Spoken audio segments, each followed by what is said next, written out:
Programang ito ay rated SPG, striktong patnubay at gabay ng magulang ang kailangan. Dahil inaresto si Rigor, ay agad natatawag si Roberto kay Colonel Torres para sabing hindi sospek si Rigor at ito pa nga ang nagligtas sa kanya.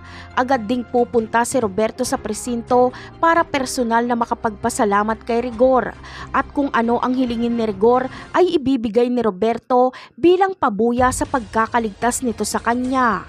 Sasamantalahin naman ni Rigor ang pagkakataon na ito at sasabihin niya na sana ay matulungan siya ni Mayor Roberto na makabalik sa serbisyo.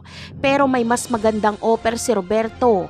Ito ay gawing personal bodyguard si Rigor at malaki ang sweldo.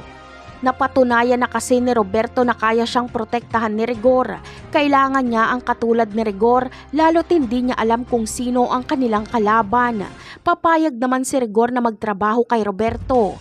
Kaya kay Rigor nakasalalay ang kaligtasan ni Roberto. Batid naman ni Rigor na mabigat ang kanyang responsibilidad dahil malapit na ang eleksyon at maraming kaaway si Roberto. Kaya papayuhan niya si Roberto na dapat ay lagi itong may dalang baril.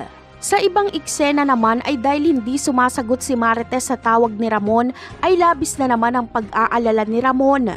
Kaya pupuntahan niya na naman si Marites. Sa pagkakataong ito ay si David ang dadatnan ni Ramon kaya magkakahabulan na naman.